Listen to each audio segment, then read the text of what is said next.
भक्तों, ओम नमः शिवाय, श्री शिवाय नमस्तुभ्यम, जय श्री महाकाल। जी हाँ भक्तों, क्या आपका भी जो बच्चा है उसका जो मन है वो पढ़ाई में बिल्कुल भी नहीं लगता। आप लोग बहुत ज़्यादा परेशान हैं उसकी पढ़ाई को लेके कि हमारा जो बच्चा है आखिरकार पढ़ता क्यों नहीं है। जब भी आप उसको पढ़ाने के लिए बैठाते हो तो इधर उधर के काम में लग जाता है, लेकिन पढ़ता बिल्कुल भी नहीं है।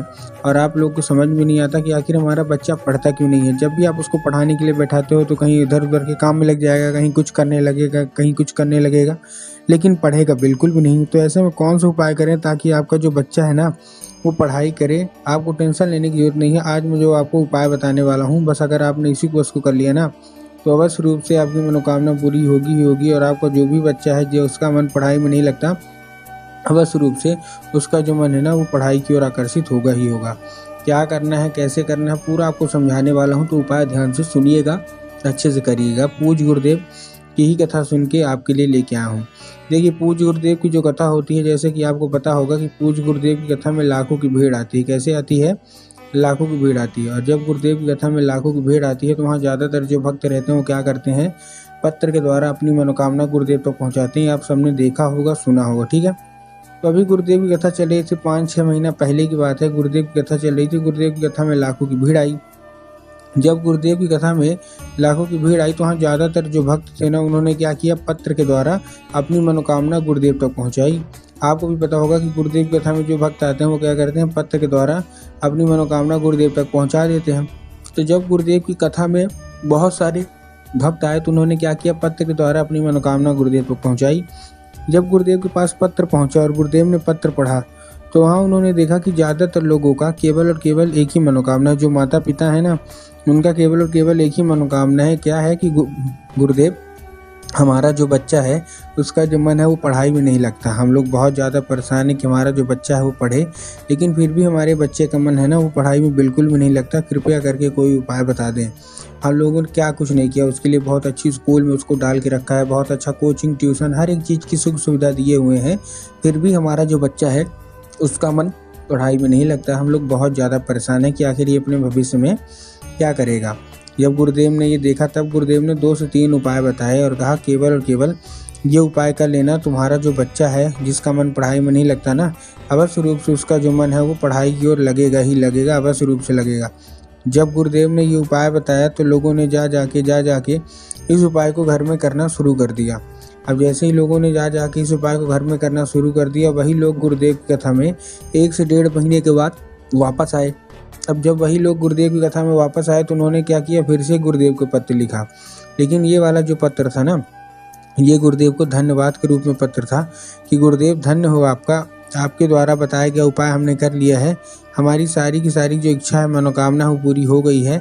हमारा जो बच्चा था जिसका मन पढ़ाई में नहीं लगता था, अब वो बिना बोले बिना कुछ कहे केवल केवल पढ़ाई करता है। महादेव का कोटि कोटि धन्यवाद, जिसके कारण हमारा जो बच्चा है वो पढ़ाई करने लगा है। तो देखिए, जो लोग मेरी आवाज़ अभी सुन रहे हैं, अगर आपको भी जानना है कि आखिर ऐसा कौन सा उपाय है जिसके करने मात्र से जो बच्चे होते हैं जिनका मन पढ़ाई में नहीं लगता वो अपने आप पढ़ने लगते हैं, तो चलिए हम बताते हैं आपको आज की इस वीडियो के माध्यम से कि आपको करना क्या है। तो उपाय ध्यान से सुनिएगा, अच्छे से करिएगा कि आपको करना क्या है। लेकिन उससे पहले चैनल पे अगर पहली बार आए हैं और आवाज़ मेरी पहली बार सुन रहे हैं तो वीडियो कर दें लाइक और चैनल को भी कर लें सब्सक्राइब, ताकि पूजनीय पंडित प्रदीप जी मिश्रा के रोज़ नए नए उपाय सबसे पहले आपको प्राप्त हो सकें। ठीक, तो देखिए, जो हमारा सबसे पहला उपाय है उसमें आपको 3 काली तिल और 1 धतूरा लेना है। क्या लेना है? 3 काली तिल और 1 धतूरा। अब देखिए, काली तिल और काली मिर्च में ना बहुत सारे लोग कंफ्यूज होते हैं कि काली तिल क्या है, काली मिर्च क्या है, हमको थोड़ा साफ साफ बताओ। बहुत सारे लोग काली मिर्च और काली तिल में परेशान होते हैं। तब गुरुदेव ने बताया कि आपको क्या लेना है, आपको लेना है काली तिल। ठीक, आपने काली तिल ले लिया। काली तिल लेने के साथ आपको एक धतूरा ले लेना है। ठीक, ले लिया धतूरा। धतूरा लेने के बाद आपको करना क्या है, जैसे आपने धतूरा लिया अपने बच्चे के हाथ में दे दीजिए और उसको सीधा सीधा शिव मंदिर भेज दीजिए।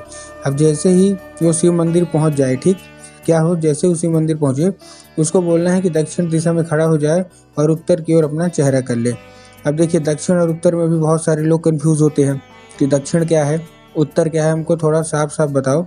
तब गुरुदेव ने साफ साफ बताया है कि आप जिस भी शिव मंदिर जा रहे हैं उस शिव मंदिर के जिधर साइड जलाधारी हो, आपको अपना चेहरा उधर साइड करके खड़े हो जाना है। ठीक, खड़े हो गए। खड़े होने के बाद आपको करना क्या है, एक नाम लेके महादेव का बहुत ही सुंदर सा नाम है, श्रम्भेश्वर महादेव। तो बस आपको करना क्या है, आपको श्रम्भेश्वर महादेव का नाम लेके उन्हीं का स्मरण करके आपको चुपचाप क्या कर देना है, चुपचाप आपको अर्पित कर देना है बस। पूज्य गुरुदेव कहते हैं कि अगर आपने श्रम्भेश्वर महादेव का ये उपाय किया ना, तो अवश्य रूप से मनोकामना पूरी होनी ही होनी है, और आपका जो बच्चा है जिसका मन नहीं लगता पढ़ाई में, उसका मन पढ़ाई की ओर आकर्षित होगा ही होगा। ठीक, ये था हमारा कौन सा पहला उपाय। अब हम चलते हैं अपने दूसरे उपाय की ओर। इस उपाय में आपको करना क्या है, इस उपाय में आपको क्या चाहिए, इस उपाय में आपको एक लाल फूल चाहिए। जितनी भी माताएं हैं उनको ये उपाय करना है। ठीक, तो इस उपाय में आपको एक लाल फूल चाहिए। लाल फूल कोई सा भी हो सकता है, आप गुलाब का ले लीजिए, गुड़हल का ले लीजिए, जो भी आपको पसंद हो आप ले लीजिए। बस कहीं से भी मुरझाया हुआ या कहीं से भी खंडित नहीं होना चाहिए, इस चीज़ का भी आपको ध्यान रखना है। ठीक, ले लिया। लेने के बाद आपको सबसे अच्छी बात इस उपाय की क्या है कि इस उपाय को आपको अपने घर में ही करना है, मतलब और कहीं जाने की ज़रूरत नहीं है, केवल और केवल आप अपने घर में करिए। बस आपके घर में माता सरस्वती की फ़ोटो होना 3 बार है। अगर आपके घर में माता सरस्वती की फ़ोटो है तब तो अच्छी बात है, लेकिन बहुत सारे लोगों के घर में माता सरस्वती की फ़ोटो नहीं होती, इसलिए आपको करना क्या है, माता सरस्वती की फ़ोटो लाना है और अपने घर में उनको स्थान देना है। कुछ भी लेके आए, चाहे फ़ोटो चाहे मूर्ति, स्थान दे दिया।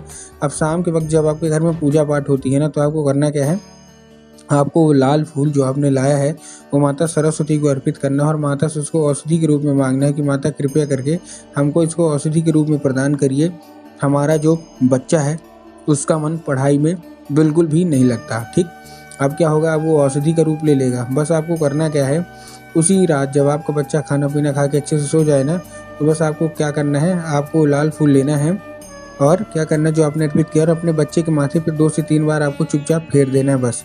पूज्य गुरुदेव कहते हैं कि उस फूल के जरिए स्वयं माता जो हमारी सरस्वती हैं, वो उस फूल के जरिए स्वयं उसके दिमाग में प्रवेश करती है और उसका जितना भी दिमाग इधर उधर के कामों में लगता है वहाँ से ना लग के केवल और केवल पढ़ाई की ओर ही लगेगा। ठीक, ये था हमारा कौन सा, ये था हमारा दूसरा उपाय। अब हम चलते हैं अपने तीसरे और आखिरी उपाय की ओर। जो हमारा तीसरा और आखिरी उपाय है वो पान के पत्ते का उपाय है। देखिए, इस उपाय में आपको करना क्या है, इस उपाय में आपको पान का पत्ता लेना है। ठीक, पान का पत्ता लेना और शहद का उसमें लेपन कर देना है। ठीक, ले लिया पान का पत्ता और शहद का लेपन कर दिया। शहद का लेपन करने के बाद आपको करना क्या, जैसे आपने शहद का लेपन किया, चिकने साइड अपने बच्चे के हाथ में दे दीजिए और उसको सीधा सीधा भेज दीजिए शिव मंदिर। अब जैसा आपने शिव मंदिर भेजा, उसको क्या बोला, आपके दिमाग में आएगा कि जाएंगे बाबा भोलेनाथ के ऊपर अर्पित करवा देंगे, जो कि पूर्णतः गलत है। आपको बाबा भोलेनाथ के ऊपर अर्पित नहीं करवाना, आपको कहाँ अर्पित करवाना है, आपको माता शोक सुंदरी के ऊपर अर्पित करवाना है। अब देखिए, जिसको पता है कि माता शोक सुंदरी की जगह कहाँ होती है उनका तो ठीक, लेकिन बहुत सारे ऐसे लोग हैं जिनको यही नहीं पता कि माता शोक सुंदरी की जगह कहाँ होती है। तब गुरुदेव ने साफ साफ बताया कि जो जलाधारी है, जलाधारी के दाएं साइड, मतलब राइट साइड माता शोक सुंदरी की जगह होती है। तो बस आपको करना क्या है, माता शोक सुंदरी की जगह पे आपको चुपचाप अर्पित कर देना है बस। पूज्य गुरुदेव कहते हैं कि एक बार ये करके देखिए, आपका बच्चा अपने आप पढ़ाई की ओर आकर्षित होगा ही होगा।